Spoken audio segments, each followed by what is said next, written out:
A new episode of Don't Judge the Book by the Author. I myself, as you know, Robin Travis, author, podcaster, filmmaker, and many other things. Today, I'm so grateful and honored and humbled.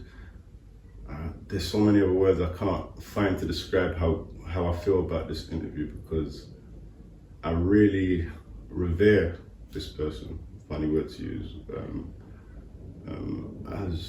As an individual, as a spirit, kind-hearted, soul giving, loving, supportive, leadership, so many things, and I'm just literally overwhelmed to be having this being. So rather than get into how I feel, I think we should introduce our guest, none other than Reverend Rose. Welcome. Thank you for being here, Reverend Rose. Thank you for having me. It is my privilege and my pleasure to be here with you. It's been a long time. It's been a very long time. So it's good to be reconnecting with you again. To hear that and to receive it, yes, I hear you, but yeah, it's the honor's all mine. The honor's all mine. Thank you. What a journey. I don't know if I should start off where I met you or I should start off with the book. I think I'll start off with where I met you, because I'm not sure if you will know where I met you. Reverend Rose is more than just the author. I'll just say that from the jump. And that's why I say don't judge the book by the author. Learn to understand who the author is by reading the book. And that's what the show's about, promoting authors who have not been heard but have an amazing story. Reverend Rose is for me, I don't know how to start. I want to say community leader, but that's too easy. I was the local priest in Hackney, one of the local priests in Hackney at Holy Trinity, Haggerston, yeah, parish, Dalston, yeah, and All Saints, Haggerston. Yes. But for me, you not only are you the first black female bishop in the this Church of country. England. Yes.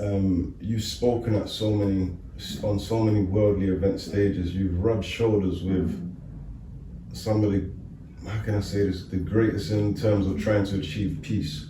Some of those who have been through the most atrocities that you can imagine, but they have come to become world leaders themselves. And you have rubbed shoulders with them, and you have, for me, you are a world leader. That's the way I would describe you. I wouldn't describe you as a community scientist too, but you're not just a world leader. You are a humble, you're the light that we needed in Hackney, because you've been serving our community from probably, I don't know, last 30 odd years. It feels like that. Gosh, no, I've only been, I first came in 1998. Okay. 1998, and I left Hackney, I think it was 2014, or between 2014 and 2016, I think, when I...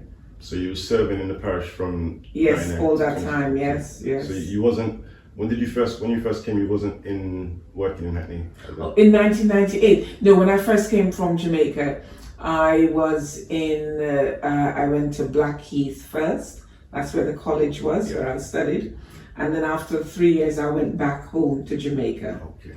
And then when I came back, I was in Tulse, which is just up from Brixton. Yep. I think we were there for about 3 years, and then we went to the Midlands, Wolverhampton, West Bromwich, and then came back down to London, to Hackney. Yes. Yeah. So you just done so much work in Hackney that I thought you was there most of the time. I know. I loved Hackney. I describe Hackney as the best years of my life. Yeah. And when I left Hackney, boy, did I weep. Yeah. I wept buckets. I couldn't talk about, even 2-3 years after I left Hackney, if the name Hackney was just mentioned, I would just burst into tears, floods of tears. Why I say who you are in Hackney and what you've done in Hackney is massive. This week alone, I was in my estate, Holly Street estate, and your name's come up. And I'll say this in terms of the world where I come from, a community which is perceived as the street world. It doesn't matter what background you're from. People know who Rev Rose is. I was outside a young man's house. I mentioned his name in a second. We was talking about school, and when we left primary school and what secondary school and that. And I said, yeah, I went London Fields, but I couldn't get into Cardinal Post School because they were like, yeah, we've written him off from the last primary school, Tiverton Primary School. So they said, do you know he's not getting into Cardinal Post? It's not happening. And then I said, how did you get into Cardinal Post? And he said, how did I get into it? I said, but you wasn't, I know you was better behaved, but how did you get into Cardinal Post? And he said, I wasn't, it's because your brother went there. He said, no, it's not because of my brother, it's because of Reverend Rose. Oh, wow. And I said, hold on a minute, I'm sure I'm meant to be speaking to Reverend Rose this week. So I just sat with the thought. I said, what Reverend Rose? He said, yeah, Reverend Rose. What? Do you mean Reverend Rose from right? He said, yeah. She wrote a letter to the school to a company for me to get in there and said, yeah, from the Church of England. He's like, yeah, this is someone who's a potential good student. And he was accepted into the school. And that person is Michael Graver. Oh, I know Michael. I remember Michael. He works for Hackney Council now as a positive individual. And it was his birthday yesterday, last night. Oh, happy lovely. birthday. Greet him for me. Yeah, definitely. You know, so when he said that, and I was like, you know, I'm going to be discussing that book. She's got a book. I said, did the book launch 2 weeks ago? So, 2 months? No, last month, May the 9th. Yes. Yeah, it was May the 9th. And I said to him, yeah, she did a book launch, and I'll be talking to her soon. I was like, but you know Rev Rose. But then it's not just Michael. So that's why I say before I get into the book, it's the effect you've had on people in the community. The community I come from, that you served Hackney, I'll be blunt, it's not the nicest community. It's seen stabbings, it's seen a lot of shootings, it's seen a lot of deaths, it's seen a lot of mental health issues, it's seen a lot of drug addiction, abuse, it's seen a lot of poverty, it's seen a lot of neglect as a community. And so when you have light in that darkness and people feel like someone cares, it's like Tupac was a rapper and people like Tupac because he would say, if nobody else doesn't care, Tupac still cares. But you didn't say that and we saw that. So we have Dean Perry, I'm not sure how you know him, I know him as Dean. Yes, he was local in the area, and he was cutting hair. Yes. In the area local. Which one of the roads is it on now? Where his family lived. And I used to go there and have my hair cut. Middleton Road, was it? Middleton, that's right, in Middleton Road, yes. So I knew him from that time. Yes. Well, actually, I probably knew him earlier than that. I knew him when he used to connect at Caprius. That was before. Caprius, yes. You're taking me back, Caprius. And I met him there, yes. Yeah, but again, everyone, all of us, and I just wanted to say before I get into the book, and I'm about to now, is that we all think so highly of you. In case you didn't know, I know again, I said I revere Reverend Rose. It sounds funny, like I'm playing with words, but that's the truth. And then we want to give you roses at the same time. So I want to let you know we think highly of you. Thank you. And people give the roses when people leave and then say, I wish I could have said this. Yes. Rest in peace to James Cook, who passed away last month. Boxing coach, Clapton, another community leader for me. Has done a lot in the community. I wanted to see him the week before he passed. There was a conversation I wanted to have with him. Didn't get to have it. He passed away. I wanted to give him his roses personally. I won't be going to the funeral because I didn't get to do that. So my thing is, when you revere someone, especially the elders, you have to let them know, because they won't know how much. For myself, Hackney Empire, for myself, I can't even go into what you've done to support me. So it's people don't know who's behind people who are doing amazing things, and you're a light for a lot of us. So none other than saying that, I would like to get into the book, people. Okay. So this is it.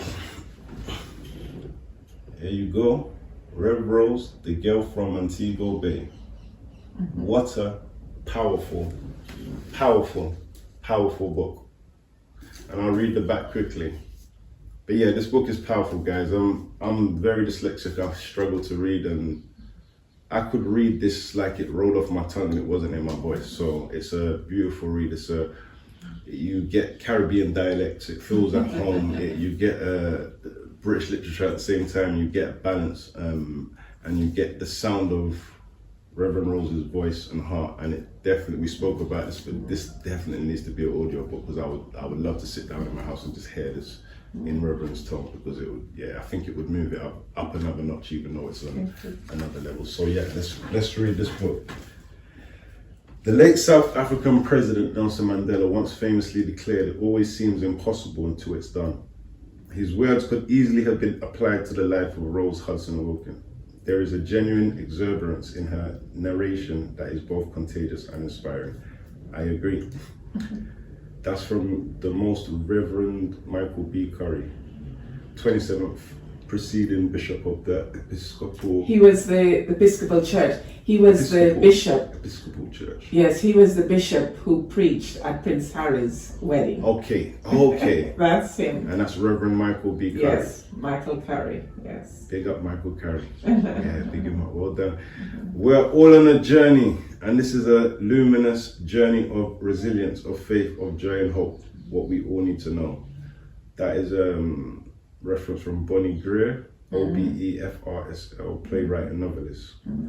Some more feedback. Powerful insight and incredibly moving. The girl from Montego Bay invites you into a world of remarkable resilience, shared tenacity and deep familial love from strangers. Gillian Joseph, news anchor and journalist. She's on the Sky News. She reads Sky News. Okay. Gillian Joseph from Sky News. Uptown Downable and Unforgettable. I've never heard a word like that before. Uptown Downable and Unforgettable. The Reverend Christina Reese, CBE. That's her feedback for the book. What does she mean by Uptown Downable? That's what I want to ask. Let me see that. Uptown Downable. Oh, uptown. Oh, unputdownable. Unputdownable. Again, people, yeah. This is a proof of my dyslexia. I've read Unputdownable. it 3 times. Yes, meaning that when she started it, she didn't want to put it down. I couldn't put it down. Unputdownable. I've never seen that word written. Yes, I've never seen it written. Unputdownable. I agree. I also agree with the Reverend Christina Reese, CB, 100% unputdownable. But you have to put it down when you've got things to do. That's the only time. And I was trying to multitask and I got, to be fair, a bit of shea butter on my book a couple of weeks ago. And maybe a drink staying somewhere because it is unputdownable. It's addictive and I agree with that. So not only a story of personal triumph, but also an alleluia, an echo of faith, hope and love, a gift that will inspire generations to come. The Very Reverend Sandy A. Wilson, Interim Dean, Cathedral of All Saints, St. Thomas, Virgin Island. The most humane, humorous and enjoyable episcopal autobiography in living memory. The Reverend Jonathan Atkin, writer and broadcaster. And the last reference captures the essence of a woman whose deep spiritually and unwavering commitment to justice have shaped the lives of countless individuals in both the UK and around the world. A must read for anyone who seeks to challenge societal norms and live authentically. Kanya King, CBE CEO of Mobile. She's the Mobile Awards person who organized the founder, I think, of the Mobile Awards. Salute to Kanya. And salute to everybody who's given these references about the book, and I can only say I agree with all of them, and I haven't got to the end yet. But yeah, this book is a book that I found easy to read other than just not having a second in my life to be able to sit down and read. But this book is very, what's the word I can't say? Yeah, fluid. It flows. It flows off the tip of your tongue. It's like, that's why I say I can hear audio. It reads like a conversation. It's conversational. Ah, lovely. But also descriptive of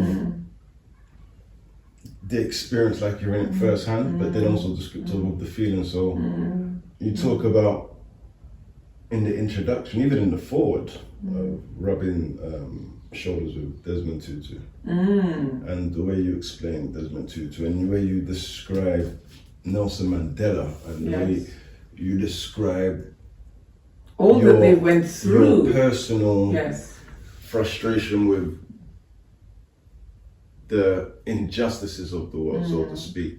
And this is before you becoming who you became as your position. So your purpose for me always seemed to be in line with who you were. But when you mentioned meeting some of those people, I was like, I'm listening to the way you described it, and I felt like, okay, I don't think you see who you are, because you would revere them as great people, but again, it's all perception. And my thing is, you don't see how great you are, but that's why you was supposed to be seated at that table when you said, is it in Brazil? In Brazil, when he when he sat down. So that for me is, it was ordained, but it was supposed to happen. And they say real recognize real on the street, but in real life, king recognize queen.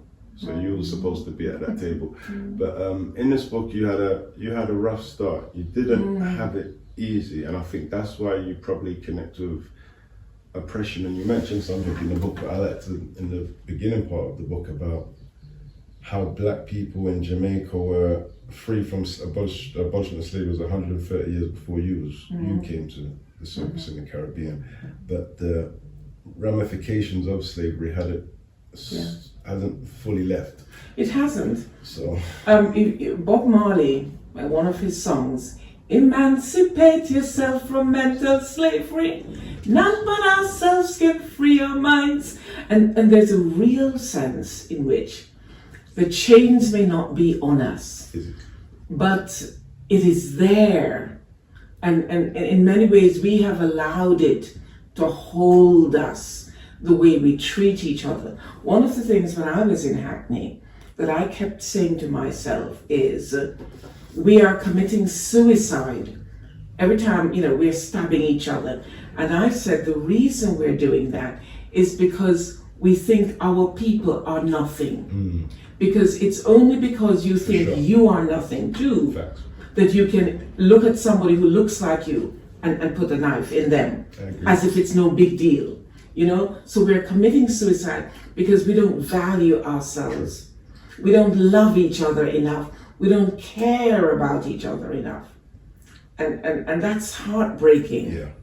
The numerous funerals, it's heartbreaking. Because I can imagine, for those who don't know, because I want everyone to understand what Reverend Rose does, she buried my grandmother. She's a reverend a bishop, who does funerals.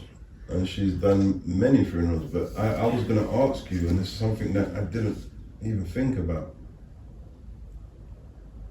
The amount of funerals of my friends that you probably buried, and how does that affect you, knowing as you're our mother's age? I'm a mother.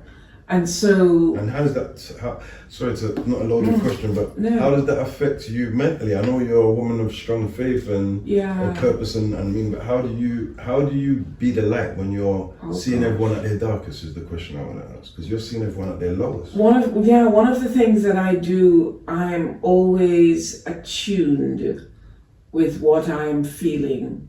So I'm not afraid to weep,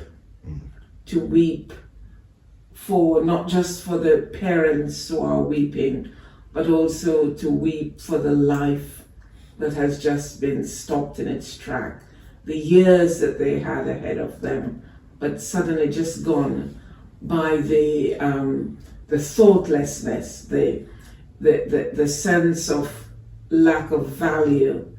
And that is why I say so many times that many people say, oh, that happened 300 years ago.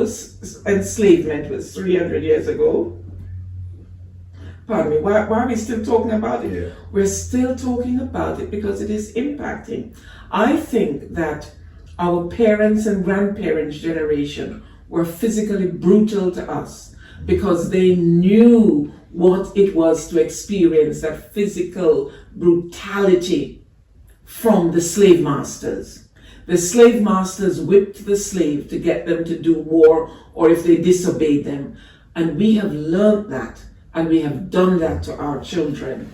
We have done that to our children. We have done that to the people around us. So it is still impacting on us. And so for me, I don't think we will see an end of stabbings or an end of the lack of value or the mental ill health until we have learned to discover who we are, discover where we're coming from, and then ask the question, this is the journey I have been on, where I'm coming from, where do I want to go? And depending on where we want to go, we will then know that there are things that we have to change in our lives. And hopefully there might be people along the way who will help us, who we can look to journey with us. And you know, we may have journeyed together for that period of time, and then I'm completely out of touch because life goes on. You move on somewhere else, I move on somewhere else. Thankfully we've reconnected again now. But until we learn to just stop. When I first came to this country in 1979 to study, I would meet. Sorry, could I explain? I don't want to give away too much of the story, but it's because everyone your age says it so casually. Your mother left when you was 2. Yes. And I don't want to give away too much. No, but I can tell a little bit of it. They can read the details of it. My mother left when I was 2 years old to come to the UK.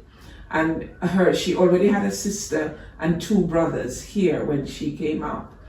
And I think at that time, one parent came up and then they would work, send money, the other parent would come, then they both work, then they would send for the children. But my parents were not married. They were not married. They lived together, but they weren't married. So, and I think my father was quite a difficult guy too. So when she came up, and he had quite a story as well, come from Cuba. Oh, he had absolutely.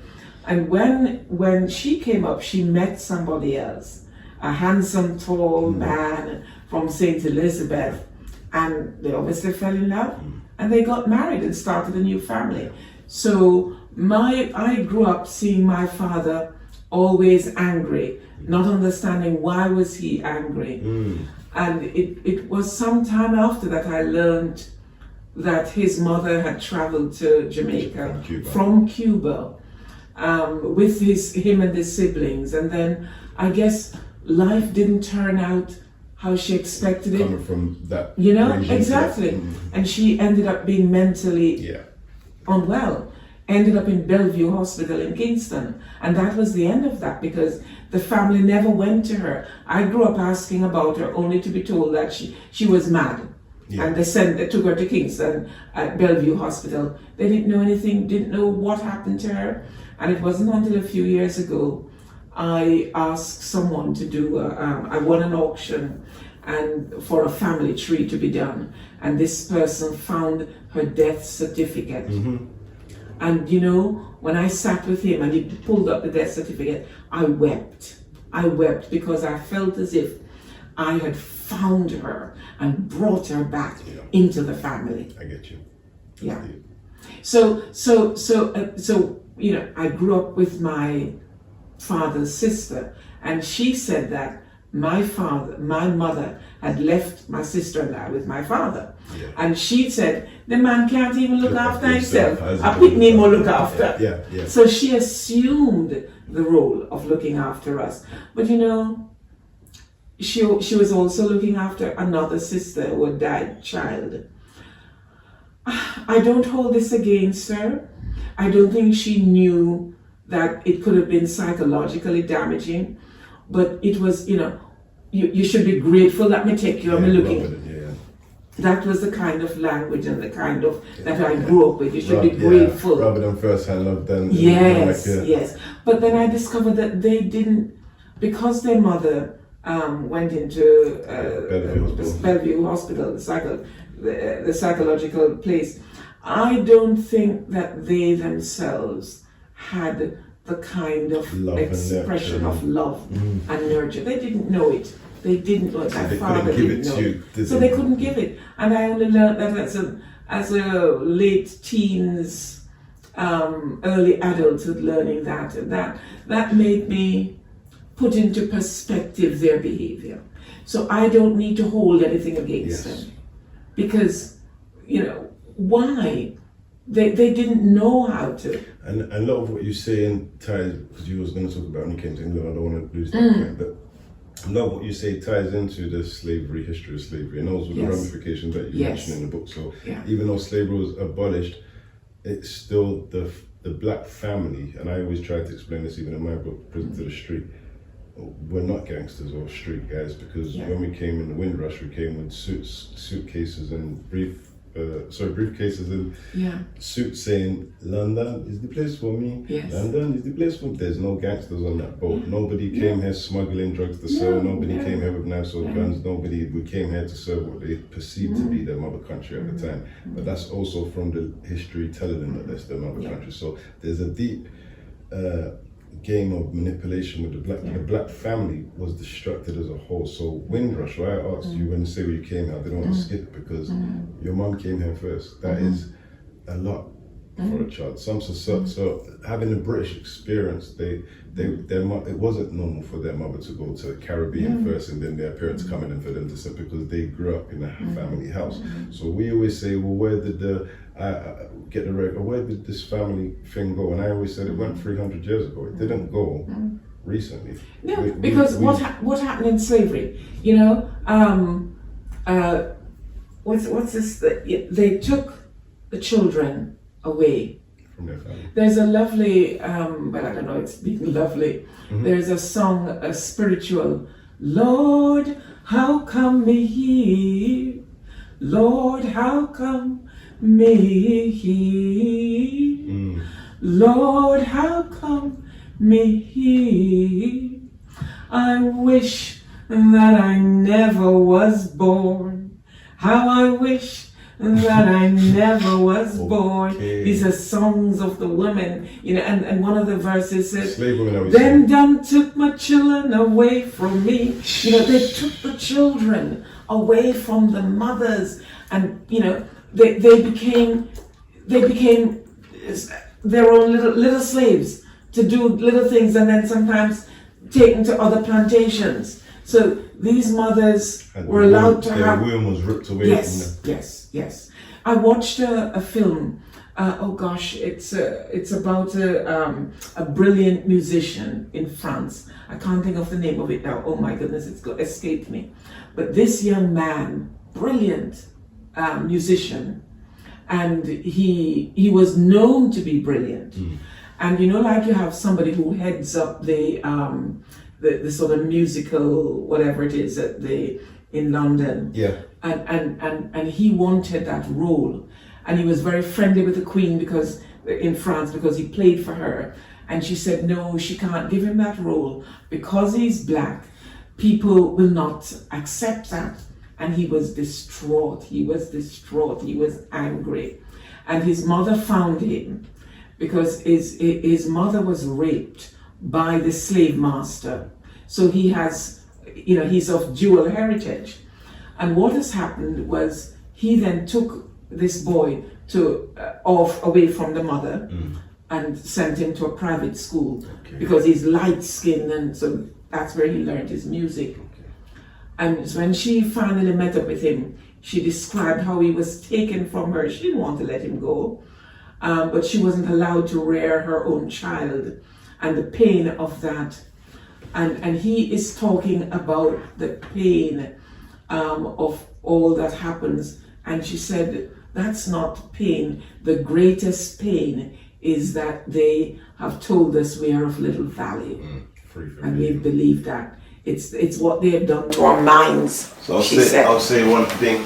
I have a book here which I always refer to, Post-Traumatic Slave Syndrome by Jerry DeGroy, and it explains on a lot of the things that you are speaking of. And this you're actually speaking of in a different way because she's American based, and I feel like there's more story on this with the Caribbean side, which it seems to always be focused on the American part of black history, but I believe the Caribbean side to England is so important, and that's why I feel ashamed as someone who was on the street to know that my grandmother's age had to fight in the same postcodes just for us to walk up and down.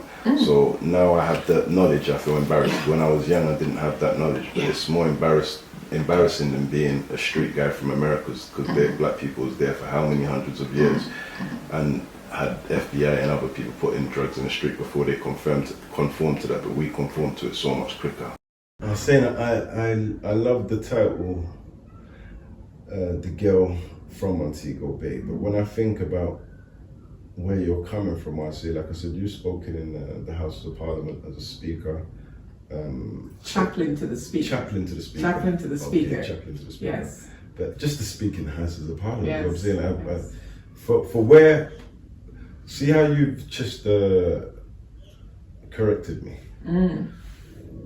Where we come, people where I come from in terms of the background we come from, we don't know anything about these positions. There's people who look like us were taught that they're not good enough. They're not good enough to be in those positions. spaces. Yes. So it affects us. Yeah. We don't know the finer details. Yes. Don't need to know. Yeah. But we've seen that someone from where we're from. Visibility. So why I say the girl from Montego Bay, people that know you personally might know, okay, like it's not that you've told us, but I've always known from meeting you, you didn't come from an easy place. No, but you've never told me. I didn't tell you. I've never had that because of respect. I wouldn't ask you about your personal life, and as well as Caribbeans, it's always been a taboo thing to talk about your history, your past. Correct. That's why another reason why we stayed in the destruction, because we can't fix things if we don't discuss things. Yes. And a lot of people want to keep their mess under the carpet, so they don't want to take accountability on our side. So slavery. People in slavery have to take accountability for what they've done, but us for what we've done to each other have to take accountability, and then that's where the healing begins. Do you know, when I go to schools, and I go to schools a lot in Kent, and sometimes on Monday, tomorrow, I'm going to speak at Rodine School, which is a very posh school, but in particular when I'm at schools where there's a lot of poverty in the area in Kent, I tell the children that I used to sleep on the floor. And I slept on the floor until I was about between 14 going 16 years old, that sort of age group, before I went into a bed and had a bed to sleep in. Old clothes that you grew out of, that you wear it posh, and then it's going out, and then it's yard clothes, and it tear up, you lay that on the bed, that's where you sleep. And then you pick, I tell the children that was my bed for years. However, I also added to it by telling them that I've had a sleepover at Windsor Castle. Yeah, that's something that, at the Queen's invitation. At the Queen's invitation, and had dinner with her, sitting across the table from her. And I say to the children, the reason I'm telling you this, I say to them, is because I want you to know that where you begin does not have to define you forever. Yes, but I'll say this and add to it, and I don't want to be, the pun, too preachy, but because you're dressed the way you are, because people are not religious or so much in God, what I'm saying is you're not just showing what you can achieve. For me, as someone who believes in the Most High, I believe that God's anointed you and allowed you to see this to be a manifestation to what is coming through you. And this is what young people or people probably don't understand to apply this. So I know that a lot of Caribbeans came here who were saying, yeah, I'm just an awesome, because a lot of them feel systematically blocked out, and a lot of them have victimized themselves in that and ran with it and stayed. You know what? I'm going to become a prisoner to the street. It is what it is. The streets are designed this way, the system designed, and I'm going to succumb to it. What you've done is not done that, is what I'm saying to you. So you've shown. So I've always known, even though I've heard you speak of etiquette, I've heard my mum speak of etiquette, but I've also heard my mum on the phone telling people about themselves. And I'm like, oh, so how did you play the game when you came to this meeting and play? So I understand that coming from abroad, we've already been judged, and we had to get to where you get to. That's why I don't want to downplay it. It's not an easy walk, and as a black woman, absolutely, to get to the because a black woman she wasn't supposed to be we're less than less. They're only supposed to help with the work in the church. Right. Wasn't supposed to ever be any reverend or anyone head of any church. So we need to but I don't want to say too much about what the book will explain, but we need people to understand that it's not just I woke up and became Reverend Rose. No. I think I tell the story of how I came to get the title for the book. When I applied for the role in Parliament, it's a 3-part role. It was partly to be in Parliament, a third of it in Parliament, another third at St. Margaret's Church, which is this small church next door to the Westminster Abbey, and the other part was canon at the Abbey. 97 people applied for the role. 6 of us were shortlisted, 4 men, 2 women. And we had the interviews over 2 days, and then I heard nothing for just over 2 weeks. Eventually I was told that Westminster Abbey didn't think I was right for them. Mr. Speaker John Bercow, who I'd never met before that process of the interview, decided that I was right for Parliament. I read that, yeah. And so they split the job. He asked, he wasn't prepared to not have me at all. So he said, we'll split the job. I was asked, would you accept it if we split? I said, yes, I would have that half of the role. So that's how I came to be in Parliament. Yeah. The press got a hold of it, and then they started blaming Mr. Speaker for splitting the job. They said Mr. Speaker was being politically correct appointing me. And Mr. Speaker said, your paperwork was good, no problem. He said, you walked into my office, you were dynamic, you had presence, I just had to have you.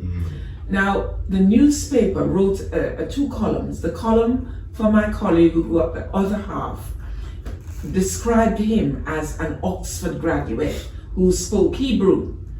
When they came to describe me, no mention of the fact that I had a degree too. They described me as the girl from Montego Bay. Oh, wow. Yeah, exactly. Oh, wow. In other words, Mr. Speaker is not having this Oxford graduate.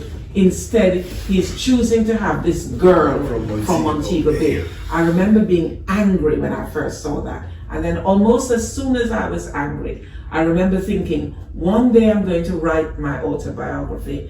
And what you don't know is that you've given me the title for it. So you know what they say? The old time people say, if all you have is lemon, make lemonade. That's right.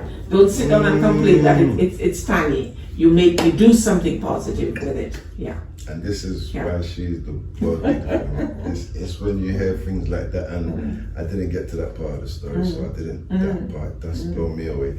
I was gonna actually say that when I read the title, it does take me straight to Montego Bay. Having, as you know, my young life, I was in prison in Jamaica, in Montego Bay, and I know where that place is. Barnett Street. The dark side of it, and I know that coming from a impoverished background with no opportunity and no private schooling and all the rest of it, it's more based, well, it's even now it's coming in, but that's a whole other conversation. To come from there and to be dismissed as the girl from Montego Bay in such a high position is a reminder of the country that we're born into. Now, me as someone who grew up as a generation after the first generation of Windrush, all my generations, I have to say, we're all ignorant or we wouldn't be killing each other in the first place. We're ignorant to what's gone on before us. Yes. And I'll say that I find it amazing that you guys have triumphed through all of the obstacles that were put up before you to get to where you got to. So dismissive Montego Bay is meant to be nowhere, but you was in a position of sharing the position of Reverend with someone else, and they suggested it. So they saw the true you. For me, I look at the country I was born in, and I'm like, when I came here, I didn't know about the Enoch River speech. First trauma I saw, trauma I saw was Stephen Lawrence on the news. I never knew as a child that my mum was supposed to go to that party in northwest London where the fire. My mum just didn't make it to the party. Wow. Is what she told me. I'm like, are you serious? I never knew about that story until I was at So my whole thing is, I never knew until I was in Britannia with people older than yourself, when I was coming out of prison from Jamaica, just training in the gym and the sauna with all the guys, that it wasn't safe for us to be in Haggerston, Shoreditch as black people because National Front, and now you younger black boys are killing each other. Exactly. So ignorance makes you do the things when you don't know. So these are golden pieces, golden gems to what we need to understanding ourselves in order to move forward, because history, of course, slavery isn't our history, interrupted history, so there's a history before that which everyone doesn't want to talk about, but we still can't dismiss the slavery part because that's what we're recovering from. So if you've got an injury, you can't say, well, yes, not our only part of the injury, why do we focus on slavery? Look, you haven't got past it yet. You can't say why. And we will know when we've gotten past it, when we treat each other with respect, when we treat ourselves with the respect that is due, and also when we live in a way that is meant for not just survival, but when we thrive, we will know. But I want to say this, and that's why I want to thank you and commend you, and I agree with everything you just said, commend you for your book. You've given us a piece of wisdom that is missing while we're allowed to be ignorant. We don't know your stories. We don't know who you are. We see you all the time. We know our mom did it. Caribbean, it's taboo to talk about how you came up. And So, isn't it interesting that the difficulties they were experiencing when they came here, they didn't write home and tell us about it. Oh, that's crazy. Yeah, I didn't think about that. They didn't tell us about it. See, I've heard that from, I don't know how true it is. I've heard that a lot of people came here with the intention to go back home. Yes, a lot did. They were just coming to make some money and go back home. And they ended up staying because it didn't turn out the way they wanted it to be. They were treated. Did you see that film, Small Island? And she wrote a book. She recently died a couple of years or so ago. She died. The author died. Small Island. You know, she came up and she was a teacher in Jamaica. And when she came here trying to get a teacher job, they flatly turned her down. And on one of the occasions, as she left the door. The desk, she opened the wrong door and walked into a broom cupboard. But the sadness that she experienced, it's mind-blowing. The rejection, because she didn't know that having been a colony, this was mother country they were coming to, she was an exceptional teacher, that she would be accepted. Didn't know that she would not be accepted. And that does impact on one. And this is why I say these pieces here are important, because I don't want to go into anything too much magic. I want to focus this on you and round up on you. But I feel like this, I've said it all the time, there's a Windrush story missing to explain Prison to the Street. There's and I mean, I've got Windrush books up here, but those are not the stories I'm looking for. I want to hear no PC. I want to hear what I'm hearing when I'm reading this book. I want to hear the voice of the person. I want to hear the details. I want to hear the experience. I don't want to hear in a victimized way. I want to hear what connects us to that, what effects it had on you. No hold back, so we can understand. That's what I feel like I get from this book as well. No shame, no embarrassment, no cards left unturned. So if we can get that, then we can understand who we are. So for me, a lot was, in your time, it was probably children should be seen and not heard. Oh yes, big time. And if that's the case, then you guys were never allowed to talk to your parents. In my time, it wasn't you shouldn't be seen and not heard. It was you don't talk back and don't answer big people questions. Yes, it's different, but we was allowed to be seen and maybe at times heard, but just not allowed to hear back. But you, like, it was different, so you gave us more. But what I'm trying to say in a full circle is that the reason why I believe we are where we are now in terms of my generation is because of because you don't know the stories of what happened before you.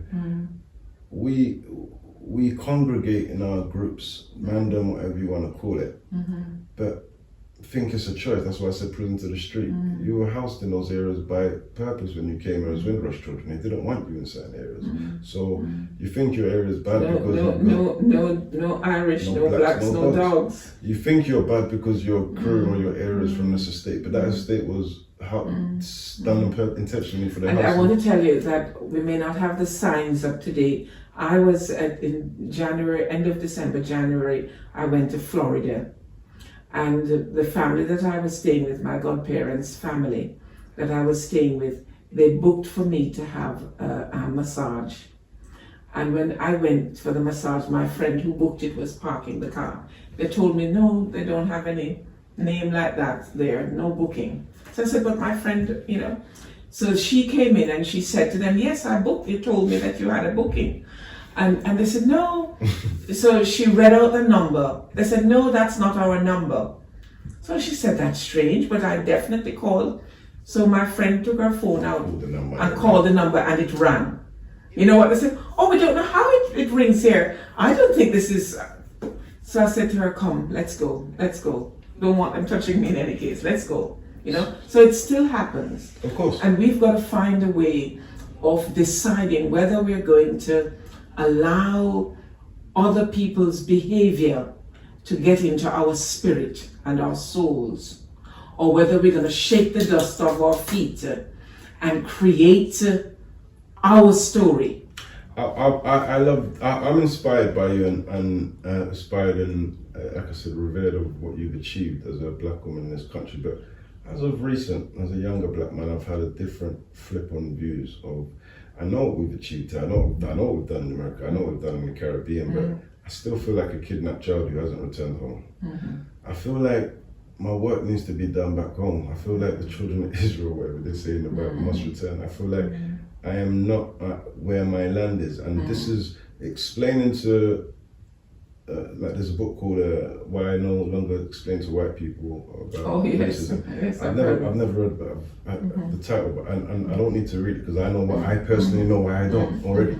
Because you haven't studied your history about who you are, you don't understand the privileges you do have, you don't understand what it's like to be seen as a threat all your life. You don't. I'm on a uni course this year doing a master's in South London, Clapham, and I've never experienced so much racism in my life. But I've been in prison around the world, but I've experienced racism more in educational establishments, establishment with people who wasn't even born here, who have labelled me the first month unapproachable, where I borrowed 2 of my books to 2 of the students, but I was accused of being unapproachable by European people in my class who wasn't born here.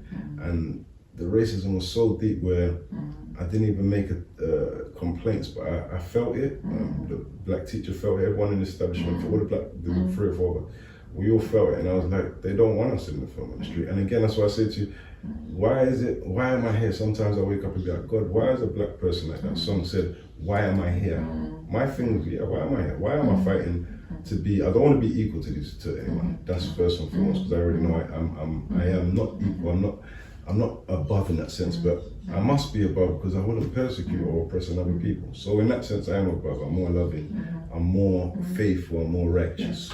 That's what makes me. It's not that I'm competing my behaviors, my history, the fact that I haven't come and done that Turner and killed anyone. That's my spirit speaks for itself. So in that sense, I am a better person. But I feel like the world we live in is just, it's hard to be that better person.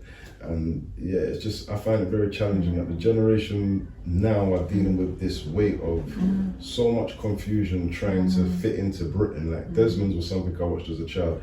All of these shows, I'm proud of all the achievements, but I'm like, you know what? Same with Malcolm X and Martin Luther King. You fought for things on the land that wasn't yours, a lot was achieved. Same with my family, the Caribbeans coming after Windrush.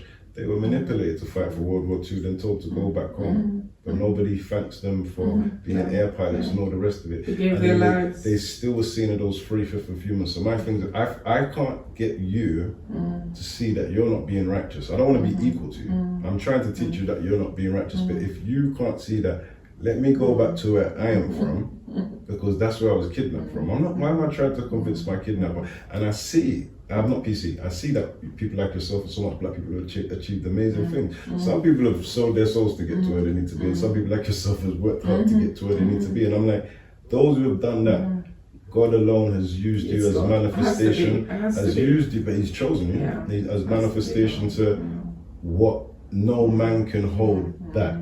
But I still, on a spiritual level, believe, okay, you've shown me that, but you've also shown me that you can't change man's heart. So I can't convince Britain to ever see me. I know that not all white people are racist, because I've got a lot of great white, but times have changed. But systems, and that's what that book explains. It explains that racism, and that's the one thing I learned from this book, which shifted my mind a bit about what racism is.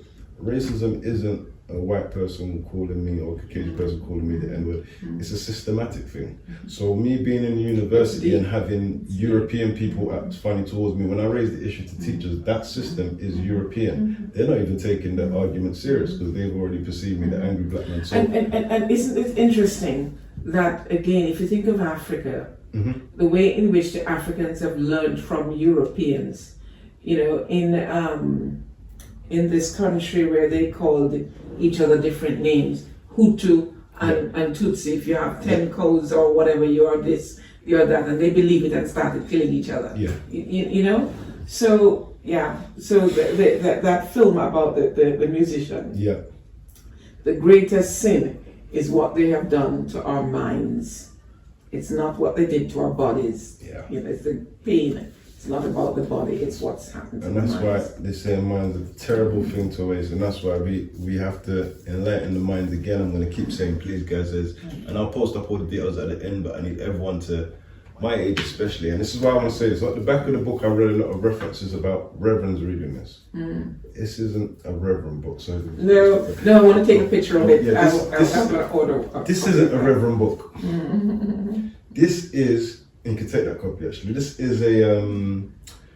is, I don't want it to look like, because I've read up references from, that it's for that audience. No, that's why I say don't judge the book by the author, guys. Please. I mean that when that title, I thought about that title, that title was really meaningful. I didn't want people to think that they knew the author based on how they present this.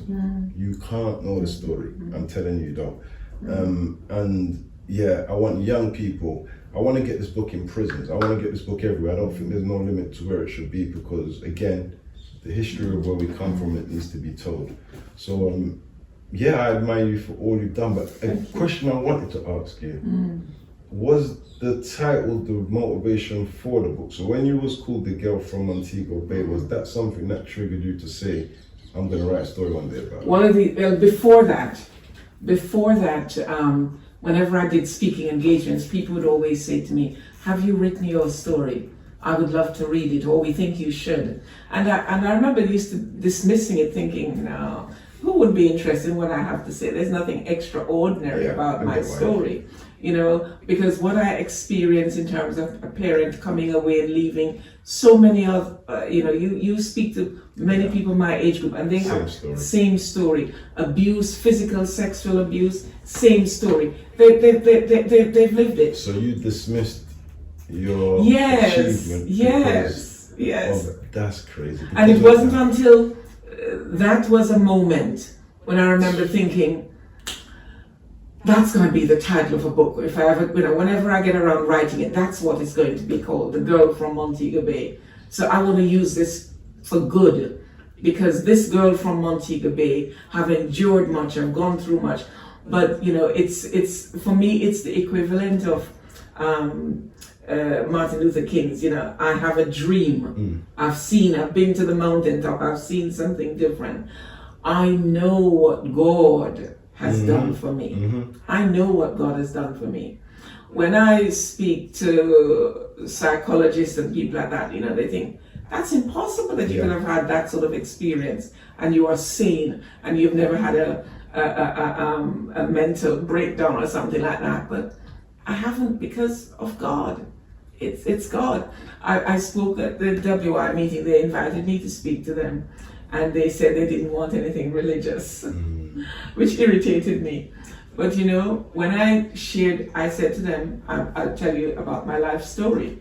And then they themselves said, but how is that possible for you to have had those experiences and look at you, you're perfectly safe? And I said, the faith you didn't want to hear about, you have to hear about it now, because it is my faith that has sustained me. I wouldn't say you're religious.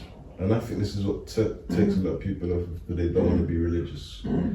I had a conversation with a traffic warden the other day about religion and relationship with God. And I think that's what you're saying. So your relationship with God, and that's what I want to ask you as well, before I'm going to go back to that, but that's a question I have to ask.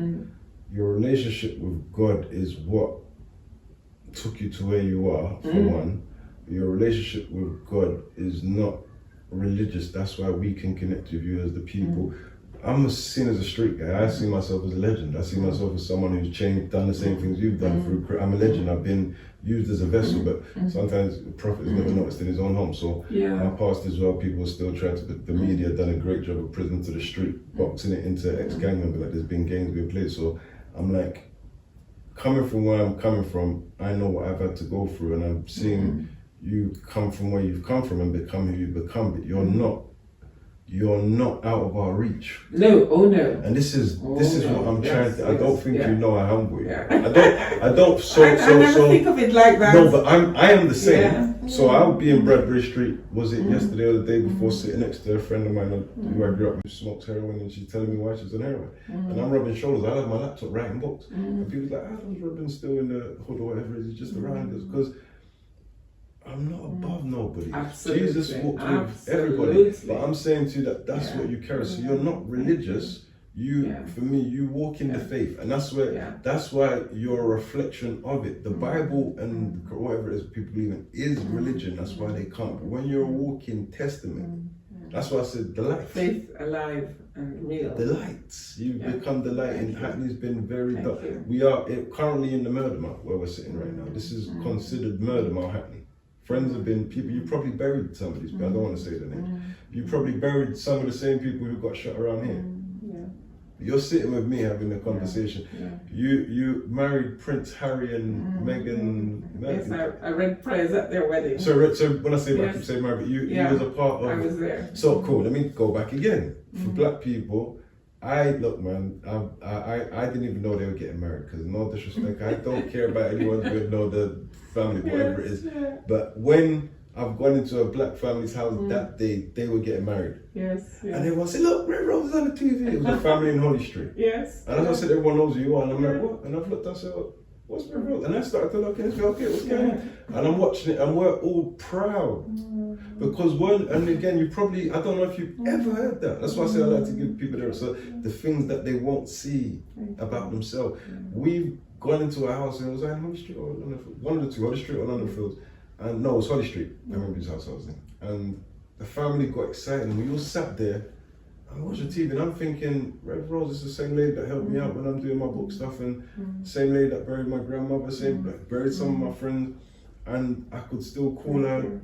And she's not far away, and she doesn't act better than us. She doesn't act like she's beneath anyone. She walks like a queen. I would say a man will have to walk like a king, but she owns her. But she doesn't know how great she is, which is the true king. A king doesn't want to be recognized as above people. His duty is to serve the people. If you're king of the palace and everyone else is poor, and I don't mean financially, you can't feed people, but poor spiritually, then you're not a king. You're not providing. So you say you miss Hackney, and for me, you always served us.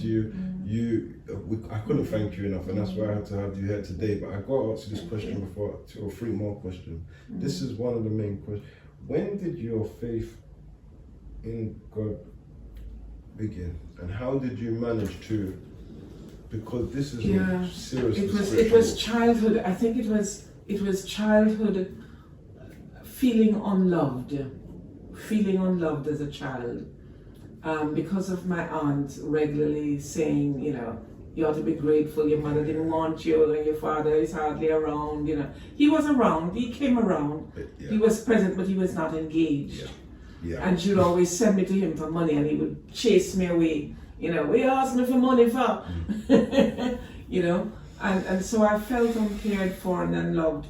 And I used to sing the song, I'm nobody's child, I'm nobody's child, just like a flower, I'm growing wild, no mommy's kisses, and no daddy's smile, nobody wants me, and it felt like that, I'm nobody's child. And it was so... Who makes these songs? These songs are hard. Well, I can't remember the author of that song, but it's a song that's been around for donkey years now. And it was going to church in Sunday school that I learned about the God of love in Sunday school. And I remember being blown away. If God can love me, then I must be okay. Wow. If God can love me, I must be of worth. And I start believing that I was of worth, that I was of value. It didn't matter that I stepped on the floor and slept on the floor until I was almost 16. I was of value. God valued me. God loved me. And it was that promise of that love that I accepted and made my own promise to serve and to follow that God. And it has never let me down. You say your grandmother's experience in your life was short-lived, but her tenacity and the spirit lives on through you. Yes, I think so. I think if that, and you said you got a piece of it, so I can't recognize what she is as a woman, as a force. If you're saying you're only a piece of that, but when I imagine what she endured, wow. And that when I met her, she was an old woman when I met her, because we didn't grow up with her, and it wasn't until I was sort of 15 going 16 that I truly, we were then sent down to country at sort of a couple of times during the summer, and that's how I met her. And she was already what do you call it now, blind, but still strong woman, to see that and to know, to envision all that she went through, but she was still standing upright. And you had her in your life for how long? I can't remember, 2 or 3 years? No more than that.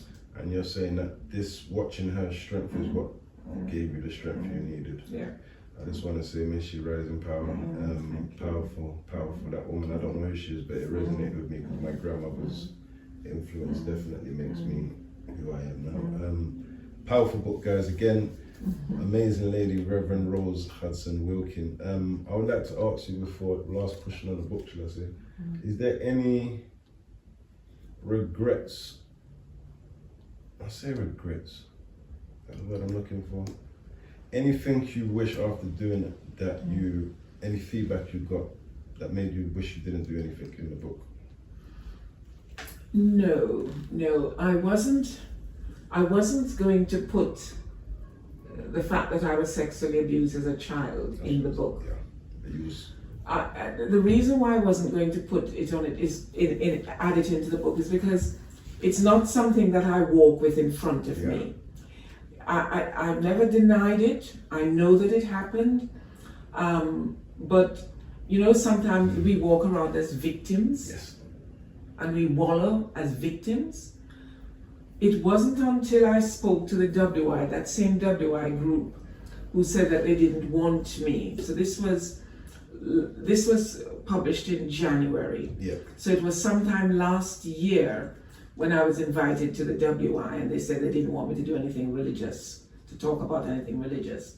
And so when I stood in front of them, I said, okay, I may as well tell you something about my story, my growing up, etc.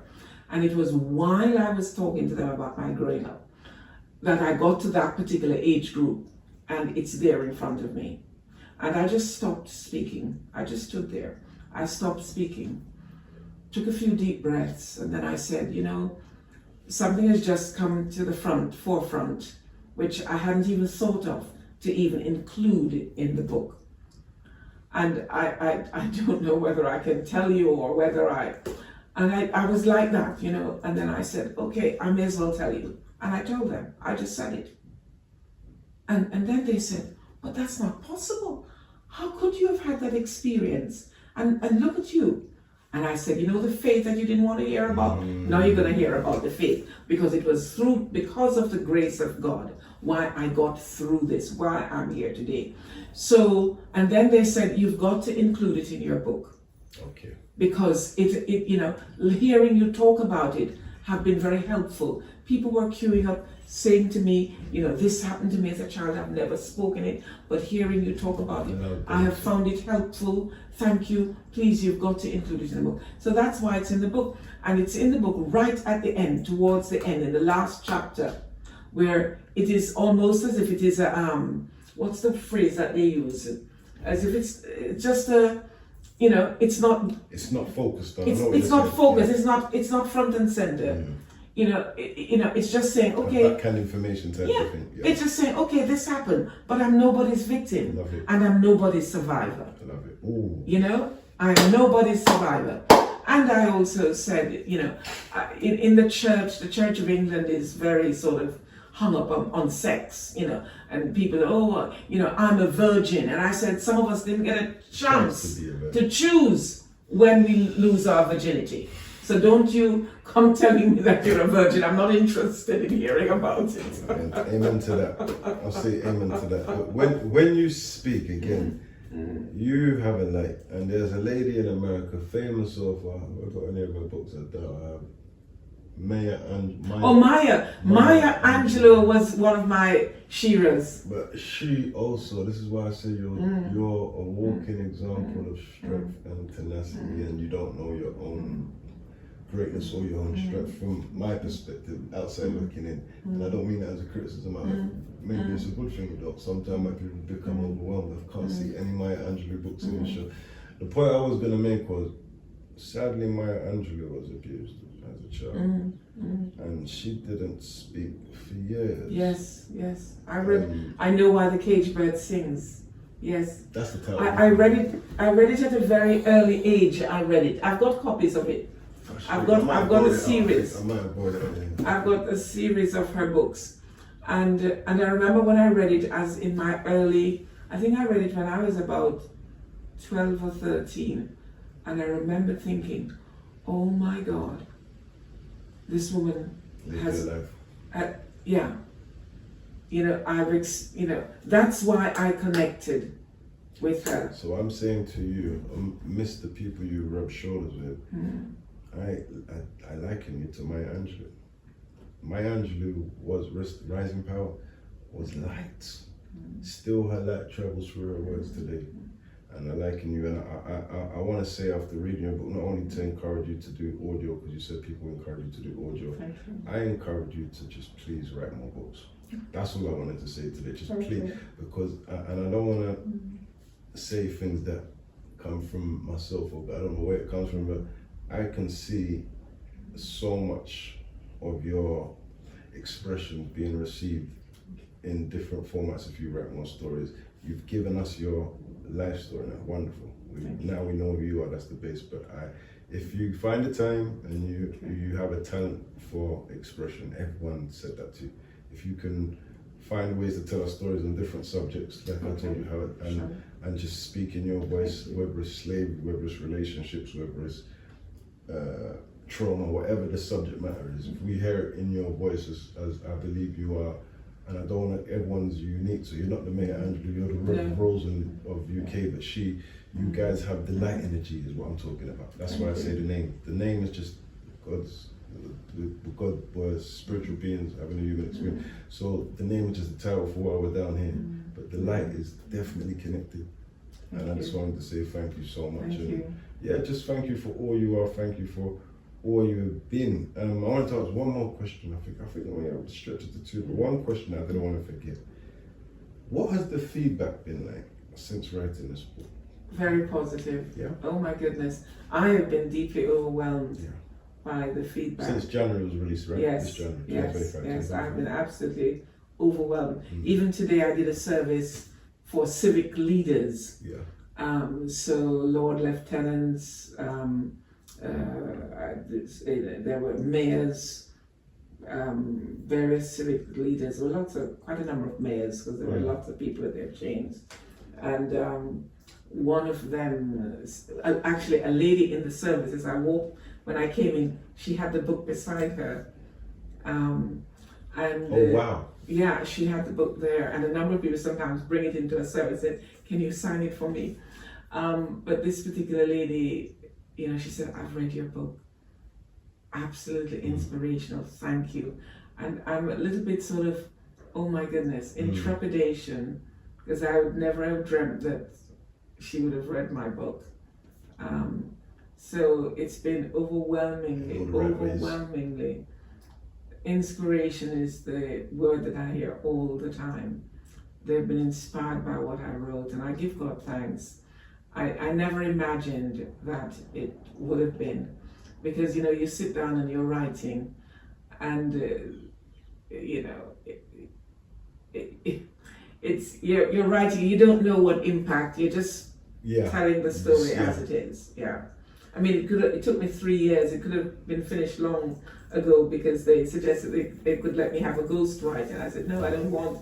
I want to tell my own story. That's why it sounds the way it sounds, people. I want to tell my own story. It's in your own voice. And I kept it. I didn't give them bits of it. I didn't started giving them anything until I had gone through the whole of it, and I've reread it and took bits out, reread it, and so I wanted to ask you a question. I said that this is a question before, but I didn't ask it for a specific reason, because you said something that made me realize why you're the light. There's another lady in Hackney, I forgot her name. Nana Palm, you probably know her as well. Nana Palm, I don't know her real name. You probably know an elderly woman in Hackney, but I can't say her name, I don't know. That's the way we was growing up as children. We didn't know our elders' names. It's changed now. But anyway, Nana Palm, I always see her, and every time I see her old lady, I said, you're the light, you're the light, you're the light.